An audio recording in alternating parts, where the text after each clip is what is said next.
My child, people see this house today and think I was always successful, but they never saw the man I used to be. What kind of man were you, Grandpa? I was a man who had hundreds of dreams, but not enough courage to begin. For years, I believed that tomorrow would solve all my problems. Didn't you work? I worked harder inside my imagination than I ever worked with my own hands. Every morning, I sat outside my house just like this. I watched farmers leave before sunrise. I watched shopkeepers unlock their stores. I watched milk sellers, carpenters, blacksmiths, and traders rushing to build a better future. And every evening, I convinced myself that I would start tomorrow. But tomorrow kept moving further away. Your grandmother never stopped believing in me. Even when I had stopped believing in myself. She worked from sunrise until late at night. She cooked whatever little food we had. She washed clothes by hand. She stitched old clothes again and again because we couldn't afford new ones. She never complained. One evening, she placed a bowl of thin soup in front of me. She smiled, but I could see the pain hidden behind her smile. John, how long will we keep feeding our children with promises instead of food? I lowered my head and whispered the same lie I had repeated for years. Tomorrow. Did you really believe tomorrow would come? I did. But life taught me something cruel. If you keep waiting for the perfect moment, life quietly steals your years. That roof leaked every rainy season. We couldn't repair it. Our savings disappeared. Our hopes became smaller. But my excuses became bigger. My greatest mistake wasn't being poor. It was believing I had endless time. My child, the day you stop waiting is the day your real life begins. Peter, do you know what happened the very next morning? Someone knocked on that very gate, and that single knock changed the destiny of our family forever.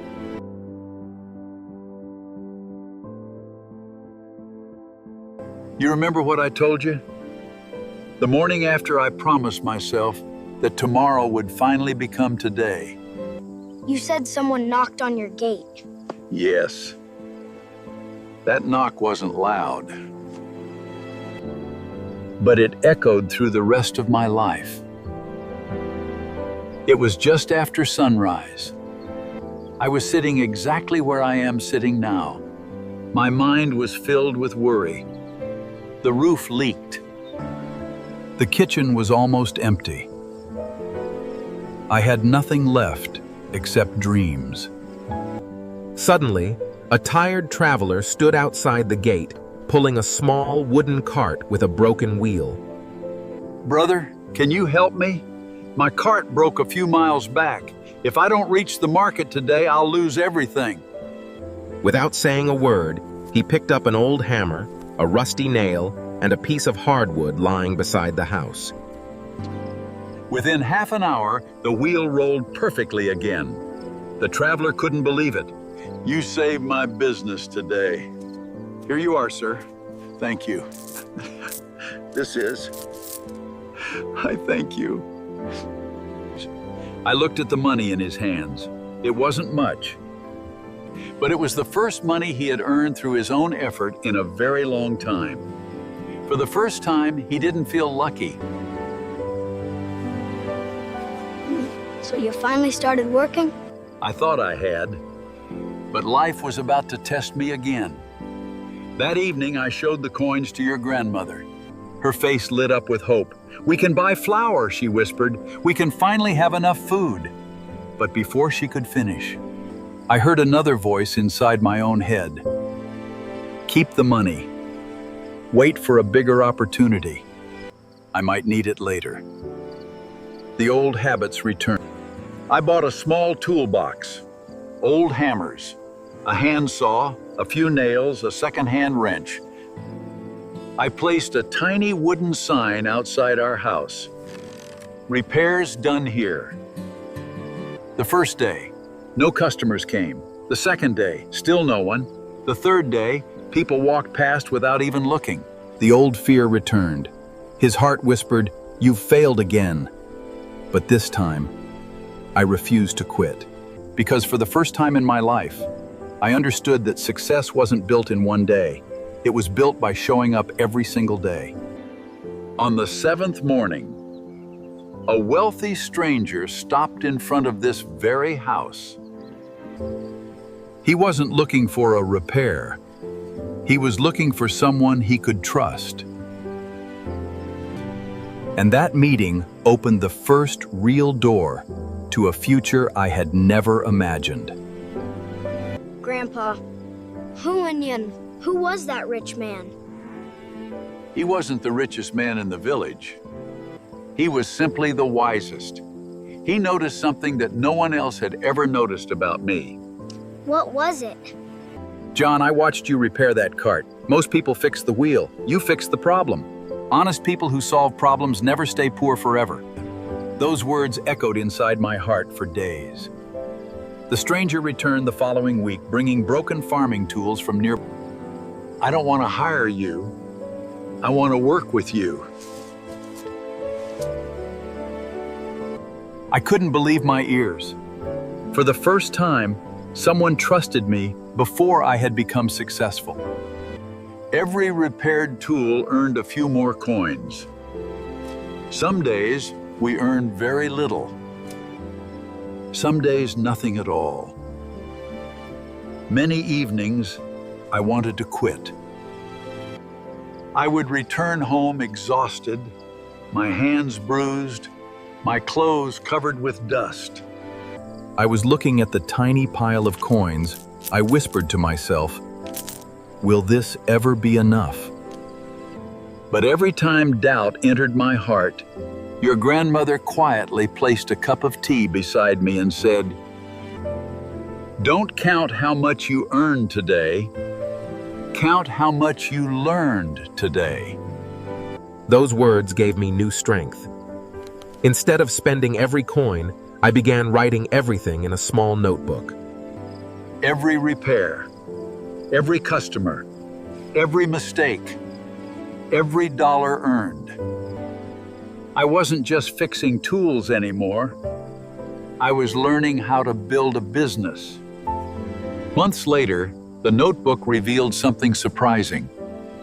Farmers were always asking for the same things: repairing carts, fixing farming equipment, sharpening tools. The market had been telling me what it needed all along. I had simply never listened. Instead of dreaming about becoming rich overnight, I focused on solving one problem at a time. My reputation slowly spread from village to village. People no longer said, "John is lazy." Now they whispered, "Go to John. He'll find a way." One evening, after closing our tiny workshop, I placed my savings on the table. The pile was larger than ever before. So you finally became rich? No, my child. I became disciplined. And discipline always arrives before wealth. I finally understood something. Saving money alone would never change my life.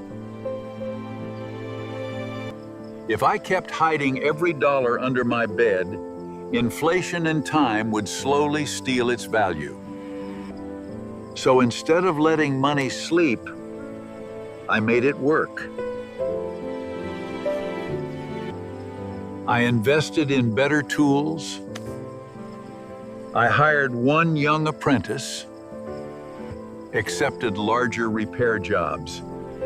Then I added another service, then another.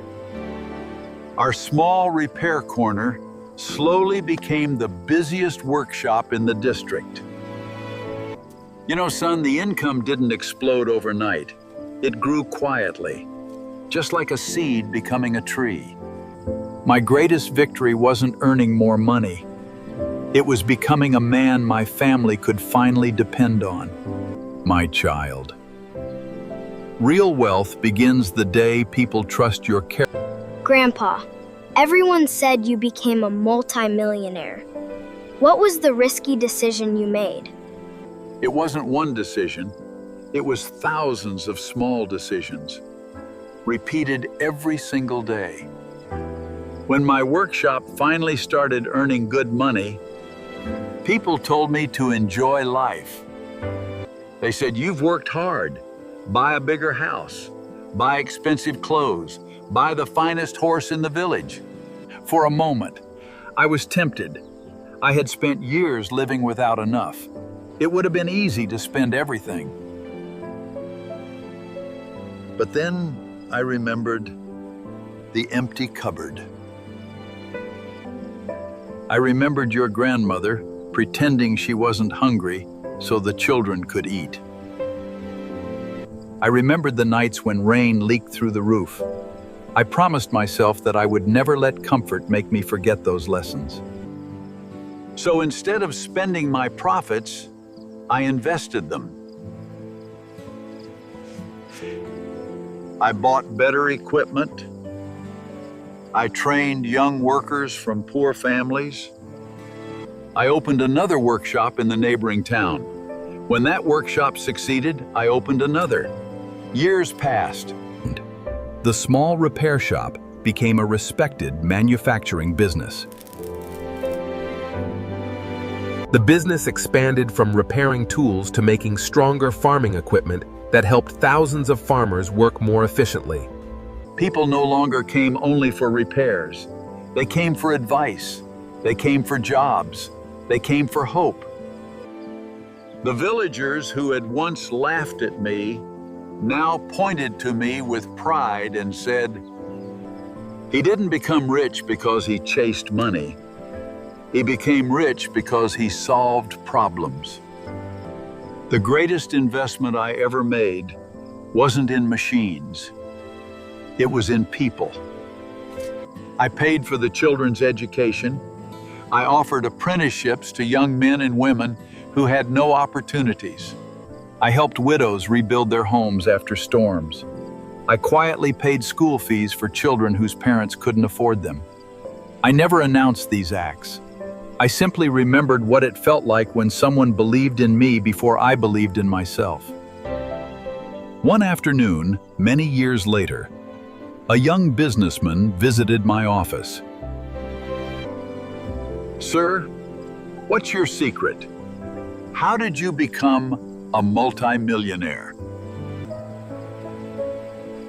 I smiled and handed him the same old notebook, which I started years ago. Inside were faded pages filled with tiny entries: one repair, one customer, one mistake, one lesson, one improvement. The young businessman looked confused. "Where are your secrets?" You're holding them. There was never one big secret. There were thousands of ordinary days when I chose discipline instead of excuses. My child. The world teaches young people to become famous overnight.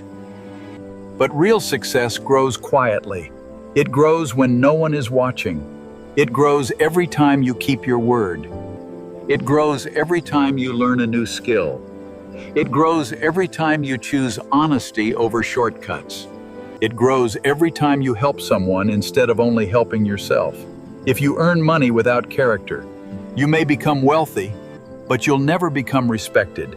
If you build character first, money becomes your servant. It never becomes your master.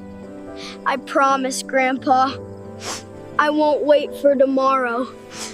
I'll start today. My greatest success wasn't becoming a multimillionaire. It was knowing that the next generation learned the lesson much earlier than I did.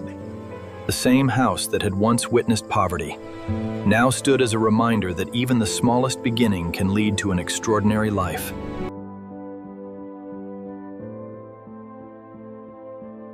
My friend, moral of the story is, success is not built by luck, shortcuts, or waiting for the perfect opportunity. Dreams become reality only when they are followed by consistent action. Save wisely, but don't let your money remain idle. Use it to build skills, create value, solve real problems, and invest in your future. The greatest wealth is not measured by the money in your bank account. It is measured by your discipline, your integrity, the people whose lives you improve, and the legacy you leave behind. So don't ask yourself, how can I become rich? Ask yourself, what problem can I solve? What value can I create? And who can I help? Because money follows value. Respect follows character. And true success belongs to those who begin today instead of waiting for tomorrow.